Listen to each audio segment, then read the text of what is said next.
इथं असं आहे की हा भाग जो आहे हा महानगरपालिकेत येऊन बरीच वर्ष झाले, म्हणजे आता जवळजवळ 5वी निवडणूक असेल, परंतु अजूनही सर्वसामान्य नागरिकाला दैनंदिन नागरिक समस्यांशी खूप झटावं लागते. म्हणजे वारजा हा जो परिसर आहे या परिसराला महानगरपालिकेतली खूप मोठी मोठी पदं मिळाली, त्या मानाने निधी तेवढा मिळालेला आहे, परंतु मूलभूत समस्या ज्या आहेत त्या सुटलेल्या नाही आहेत.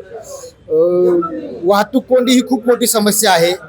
दैनंदिन नागरिक समस्यांबाबत म्हणजे म्हणजे उदासीनता, म्हणजे नागरिकांना तसा प्रतिसाद मिळत नाही, प्रशासनाकडूनही मिळत नाही, आणि जे कोणी लोकप्रतिनिधी निवडून दिले नागरिकांनी, तर लोकप्रतिनिधींनी दैनंदिन समस्येकडे एवढं प्रभावीपणे काही लक्ष नाही दिलेलं, मग नागरिकांना काही कळत नाही. त्यामुळे दैनंदिन नागरिक समस्या या दुर्लक्षित राहिल्या. करोडो रुपयाचा निधी या ठिकाणी येऊन सुद्धा अशी म्हणावं अशी विकास कामं झालेली नाही.